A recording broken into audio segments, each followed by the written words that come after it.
The Mysterious Stranger by Mark Twain continues here. Seppi's voice trembled with pity and anger.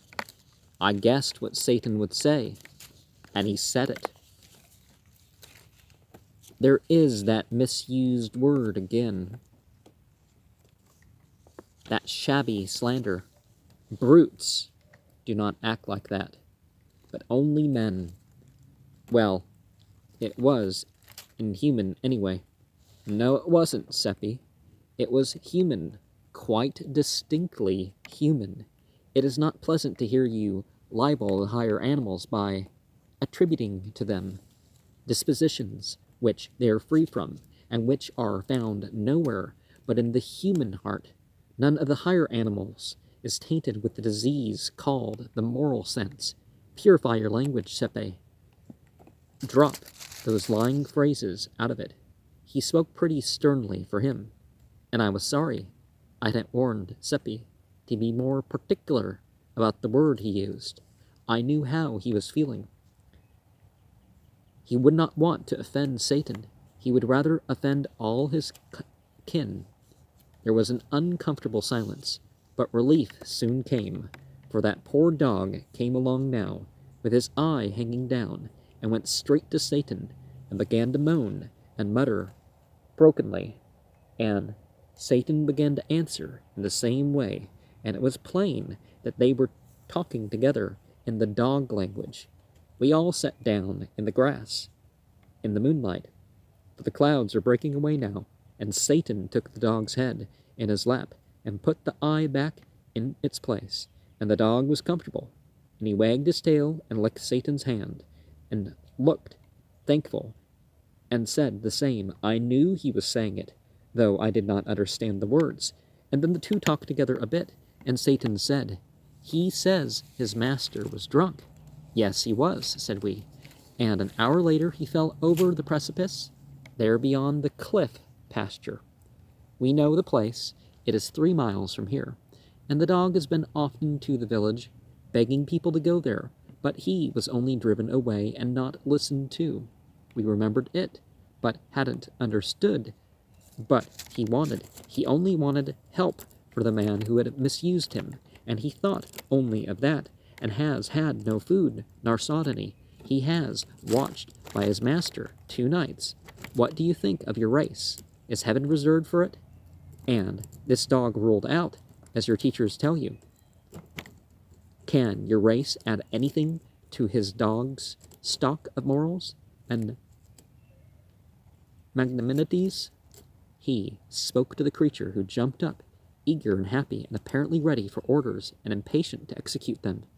Get some men, go with the dog. He will show you that carrion, and take a priest along to arrange about insurance, for death is near. With the last word he vanished. To our sorrow and disappointment, we got the man and Father Adolf, and we saw the man die. Nobody cared but the dog. He mourned and grieved and licked the dead face, and could not be comforted. We buried him where he was, and without a coffin, for he had no money, and no friend but the dog. If we had been an hour earlier, the priest could have been in time to send that poor creature to heaven. But now he was gone down into the awful fires to burn forever. Yeah, people think because you don't have the right rituals done by some clergy over you.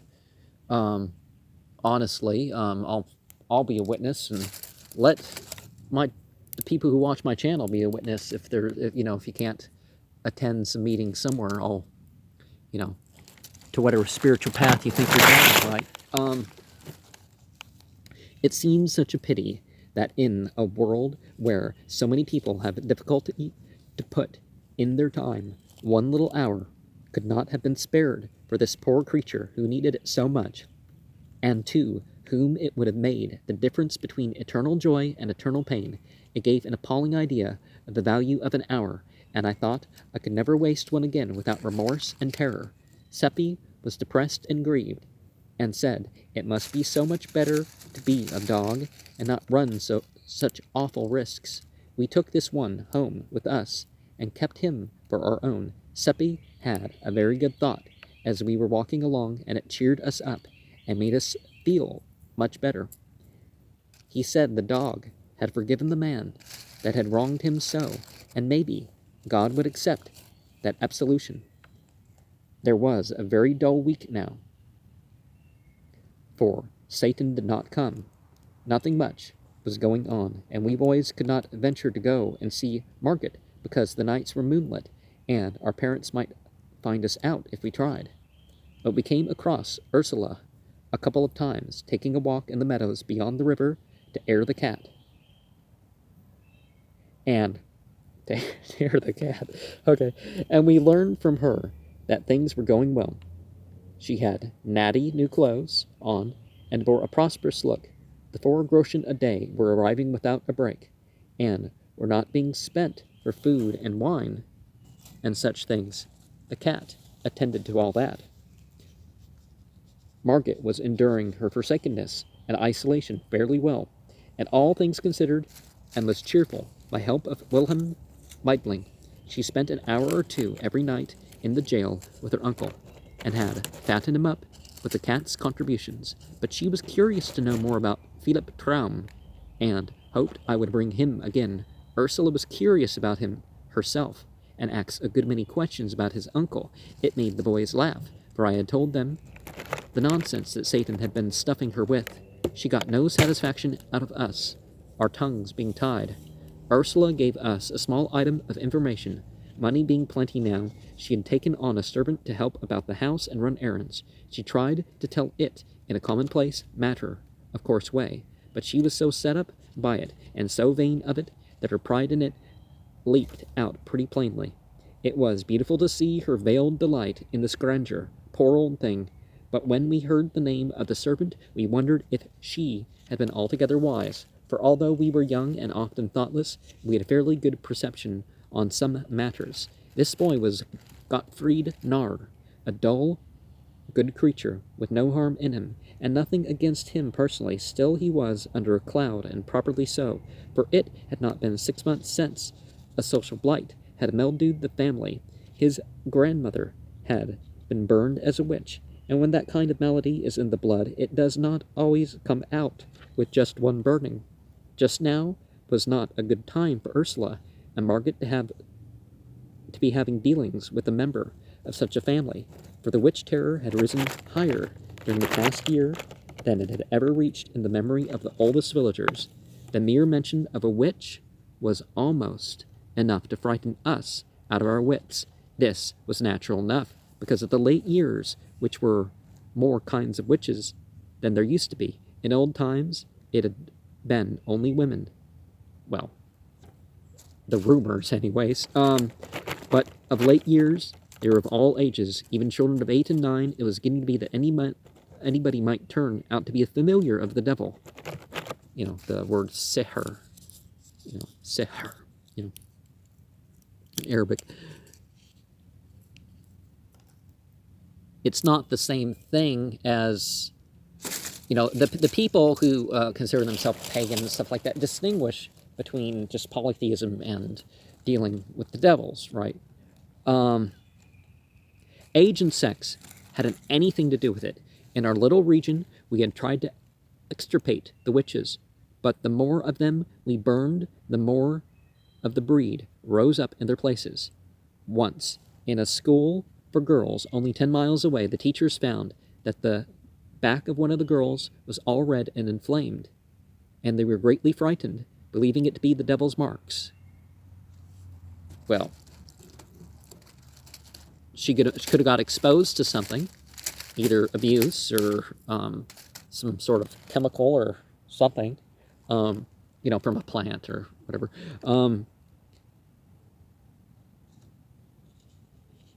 The girl was scared and begged them not to denounce her, and said it was only fleas, but of course it would not do to let the matter rest there. All the girls were examined, and 11 out of the 50 were badly marked, the rest less so. A commission was appointed, but the 11 only cried for their mothers, and would not confess. Then they were shut up, each by herself, in the dark, and put on black bread and water for 10 days and nights, and by that time they were haggard and wild. Well, they were going insane from how they were treated, right? And their eyes were dry, and they did not cry any more, but only sat and mumbled, and would not take the food. Then one of them confessed, and said they had often ridden through the air on broomsticks to the witches' Sabbath. And notice that a lot of those accounts don't mention the cross quarters. They mention the Christian holidays. Don't mention the equinoxes or the solstice, some Christian holiday near it or something, right? So it's not the... So witch could be a proper term rather than saying, oh, it's just the old religions. It's not the... Well, some of them are... Some forms of witchcraft are much older than Christianity, but... And in a bleak place high up in the mountains had danced and drunk and caroused with several hundred other witches and the evil one, and all had conducted themselves in a scandalous way and had reviled the priests and blasphemed God. Well, that's what they were told. They said, you know, basically we're going to let you eat normal again and take you out of the dark.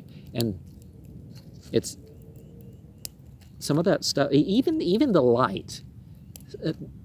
Someone sticks you in a white room, and it's not just a meditative practice, it's like torture. They stick you in a all white room.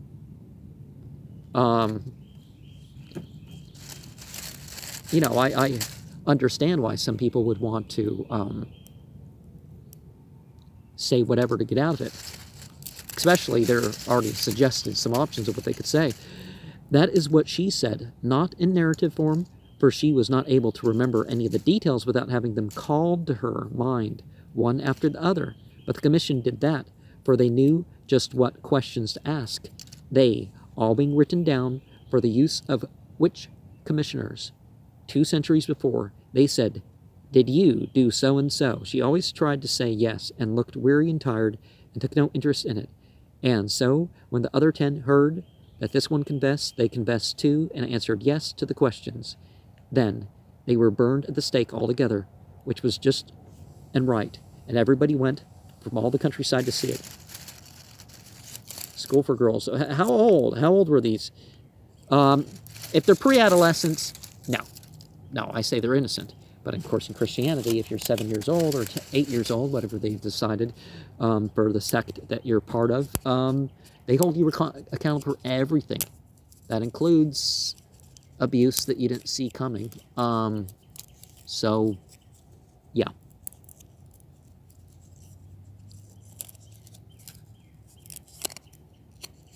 I went too, but when I saw that, one of them was a bonny, sweet girl I used to play with, and looked so pitiful there, chained to the stake, and her mother crying over her and devouring her with kisses and clinging around her neck, and saying, "Oh my God, oh my God." It was too dreadful, and I went away. It was bitter cold weather when Gottfried's grandmother was burned. It was charged that she had cured bad headaches by kneading the person's head and neck with her fingers, as she said, but really by the devil's help, as everybody knew. What, because only the devil can teach massage? Or only the devil can teach how to adjust? That seems silly. They were going to examine... well, I mean, people still believe some of that stuff. They were going to examine her, but she stopped them and confessed straight off that her power was from the devil. So, they appointed to burn her the next morning, early in the market square. Well, people knew, okay, you're going to be tortured and all that other stuff, and you're going to be stripped naked and violated. Not officially. They're saying, well, we're only examining you. We're not really molesting you, except troubling you, right? No. You know, some people, just to get it over with, right? So they appointed to burn her next morning early in our market square. The officer who was to prepare the fire was there first and prepared it. She was there next, brought by the constables, who left her and went to fetch another witch. Her family did not come with her. They might be reviled, maybe stoned, if the people were excited. I came and gave her an apple. She was squatting at the fire, warming herself and waiting, and her old lips and hands were blue with the cold. A stranger came next. He was a traveler passing through, and he spoke to her gently and seeing nobody but me there to hear, said he was sorry for her, and asked if what she confessed was true, and she said no. He looked surprised and still more sorry then, and asked her, "Then why did you confess?" "I am old and very poor," she said, "and I work for my living. There was no way but to confess. If I hadn't, they might have set me free. That would ruin me, for no one would forget that I had been suspected of being a witch, and so I would get no more work, and wherever I went, they would set the dogs on me. In a little while I would starve. The fire is best. It is soon over. You have been good to me, you two, and I thank you." She snuggled closer to the fire and put her hands to warm them, the snowflakes descending soft and still on her old gray head, making it white and whiter. The crowd was gathering now, and an egg came flying and struck her in the eye, and broke and ran down her face. There was a laugh at that. I told Satan all about the 11 girls and the old woman once, but it did not affect him. He only said it was the human race, and what the human race did was of no consequence. And he said that he had seen it made, and it was not made of clay, and it was made of mud. Part of it was, anyway. I knew what he meant by that, the moral sense. He saw the thought in my head, and it tickled him and made him laugh. Then he called a bullock out of a pasture and petted it, and talked with it. And he said, "There, he wouldn't drive children mad with hunger and fright and loneliness, and then burn them for confessing the things invented for them which had never happened. And neither would he break the hearts of innocent, poor old women, and make them afraid to trust themselves among their own race. And he would not insult them in their death agony, for he is not besmirched with the moral sense, but he is as the angels are, and knows no wrong, and never does it. Lovely as he was, Satan could be cruelly offensive when he chose, and he always chose when the human race was brought to his attention. He always turned up his nose at it, and never had a kind word for it. Well, as I was saying, we boys doubted if it was a good time for Ursula to be hiring a member of the Nar family. We were right. When the people found it out, they were naturally indignant, and moreover, since Margaret and Ursula hadn't enough to eat themselves, where was the money coming from to feed another mouth? That was what they wanted to know, and in order to find out, they stopped avoiding Gottfried and began to seek his society and have sociable conversations with him. He was pleased, not thinking any harm and not seeing the trap, and so he talked innocently along, and was no discreeter than a cow. "Money," he said. "They've got plenty of it. They pay me 2 groschen a week, besides my keep, and they live on the fat of the land, and I can tell you the prince himself can't beat their table." This astonishing statement was conveyed by the astrologer to Father Adolf on a Sunday morning when he was returning from Mass, and he was deeply moved and said, "This must be looked into." He said there must be witchcraft at the bottom of it, and he told the villagers to resume relations with Margaret and Ursula in a private and unostentatious way, and to keep both eyes open. See, they don't go after the astrologer, regardless of what the Bible says about these people. It's the people who are poor and disadvantaged and stuff. Yeah. They were told to keep their own counsel, not to rouse the suspicion of the household. The villagers were at first a bit reluctant to enter such a dreadful place, but the priest said they would be under his protection while there, and no harm could come to them, particularly if they carried a trifle of holy water along, and kept their beads and crosses handy. This satisfied them, and made them willing to go. Envy and malice made the baser sort even eager to go. And so poor Margaret began to have company again, and she was as pleased as a cat. She was like most anybody else, just human and happy in her prosperities, and not averse from showing them off a little. And she was humanely grateful to have the warm shoulder turned to her, and be smiled upon by her friends and the village again, for of all the hard things to bear, to be cut by your neighbors and left in contemptuous solitude is maybe the hardest. The bars were down, and we could all go there now. And we did, our parents and all, day after day. The cat began to strain herself. She provided the top of everything for those companies, and in abundance, among them many a dish and many a wine which they had not tasted before, and which they had not even heard of except at second hand from the prince's servants, and the tableware was much above ordinary too. Margaret was troubled at times, and pursued Ursula with questions as to an uncomfortable degree, but Ursula stood her ground and stuck to it, that it was Providence, and said no word about the cat. Margaret knew that nothing was impossible to Providence, but she could not help having doubts that this effort was from there, though she was afraid to say so, lest disaster come of it. Witchcraft occurred to her, but she put the thought aside, for this was before Gottfried joined the household, and she knew Ursula was pious and a bitter hater of witches. By the time Gottfried arrived, Providence was established, unshakably entrenched, and getting all the gratitude. The cat made no murmur, but went on composedly, improving in style and prodigality by experience.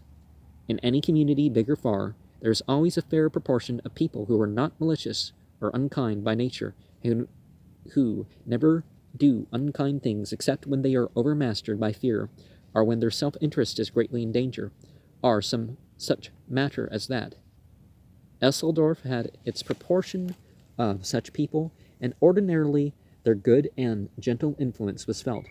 But these were not ordinary times on account of the witch dread, and so we did not seem to have any gentle and compassionate hearts left to speak of. Every person was frightened at that unaccountable state of things at Margaret's house, not doubting that witchcraft was at the bottom of it, and fright frenzied the reason. Naturally, there were some who pitied Margaret and Ursula for the danger that was gathering about them, but naturally they did not say so. It would not have been safe, for the others had it all their own way, and there was none to advise the ignorant girl and the foolish woman, and warn them to modify their doings. We boys wanted to warn them, but we backed down when it came to the pinch, being afraid. We found that we were not manly enough nor brave enough to do a generous action when there was a chance that it could get us into trouble. Neither of us confessed this poor spirit to the others, but did as the other people would have done, dropped the subject and talked about something else. And I knew we all felt mean, eating and drinking Margaret's fine things, along with those companies of spies, and petting her and complimenting her with the rest, and seeing with self-reproach how foolishly happy she was, and never saying a word to put her on her guard. And indeed she was happy, and proud as a princess, and so grateful to have friends again. And all the time these people were watching with all their eyes, reporting what they saw to Father Adolf.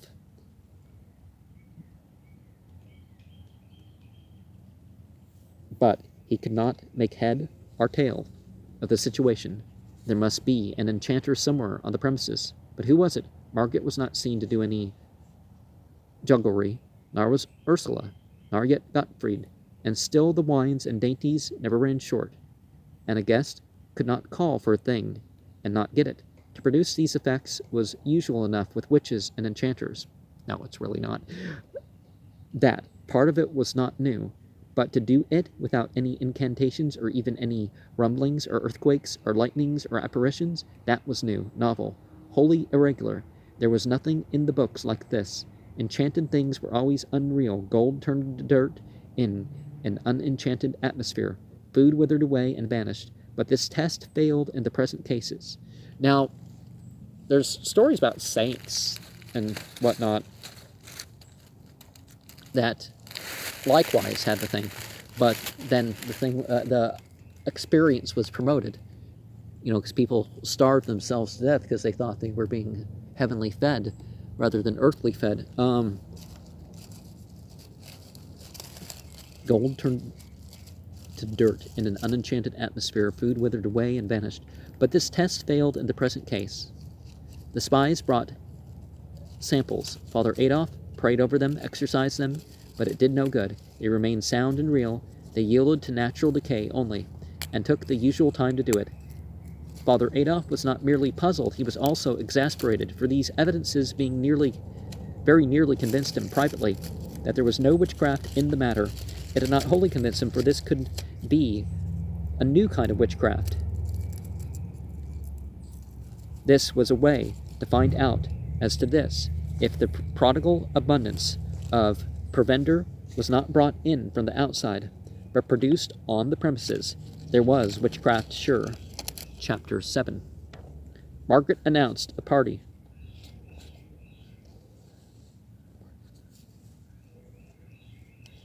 And invited 40 people. The date for it was 7 days away. This was a fine opportunity. Margaret's house stood by itself, and it could be easily watched. All the week it was watched, night and day. Margaret's household went out and in as usual, but they carried nothing in their hands, and neither they or others brought anything to the house.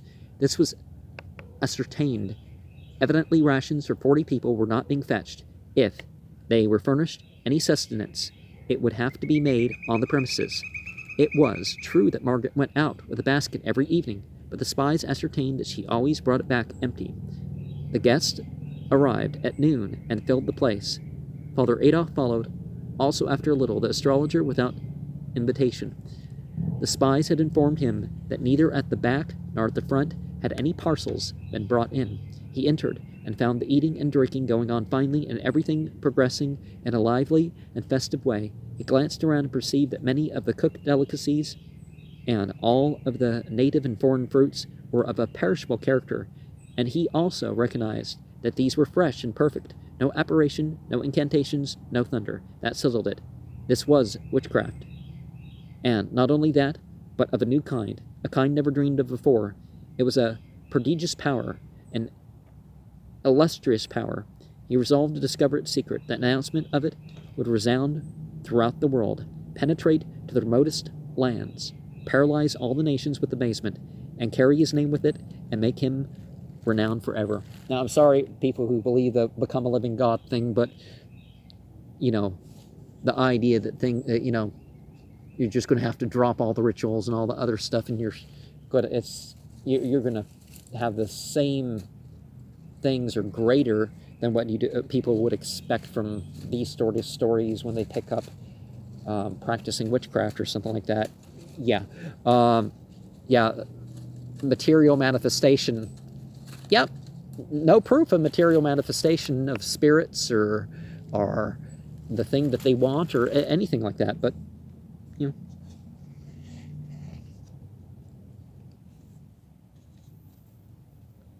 It was a wonderful piece of luck, a splendid piece of luck. The glory of it made him dizzy. All the house made room for him. Margaret politely seated him. Ursula ordered Gottfried to bring a special table for him.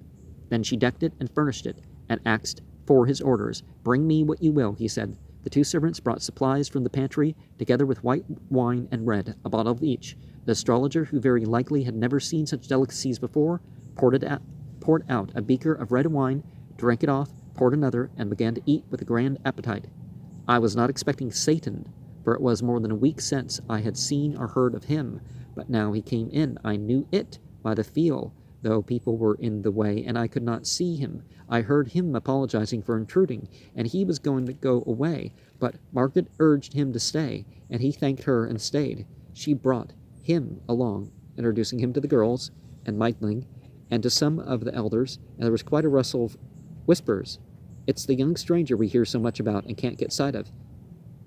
He is away so much. Dear, but he is beautiful. What is his name?" "Philipp Traum." "Ah, that fits him. You see, Traum is German for dream." "What does he do?" "Studying for the ministry, they say. His face is his fortune. He'll be a cardinal some day." "Where is his home?" "Away down, somewhere in the tropics. They say he has a rich uncle down there, and so on."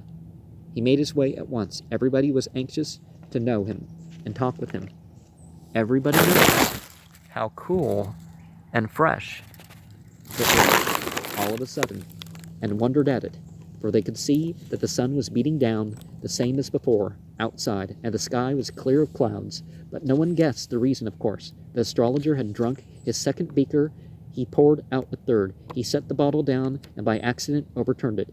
He seized it before much was spilt, and held it up to the light, saying, "What a pity! It is royal wine." Then his face lighted with joy or triumph or something, and he said, "Quick, bring a bowl." It was brought, a 4-quart one. He took up that 2-pint bottle and began to pour. He went on pouring, the red liquor gurgling and rushing into the wild bowl. and rising higher and higher, up to its sides, everybody staring and holding their breath, and presently the bowl was full to the brim. "Look at the bottle," he said, holding it up. "It is full yet." I glanced at Satan, and at that moment he vanished.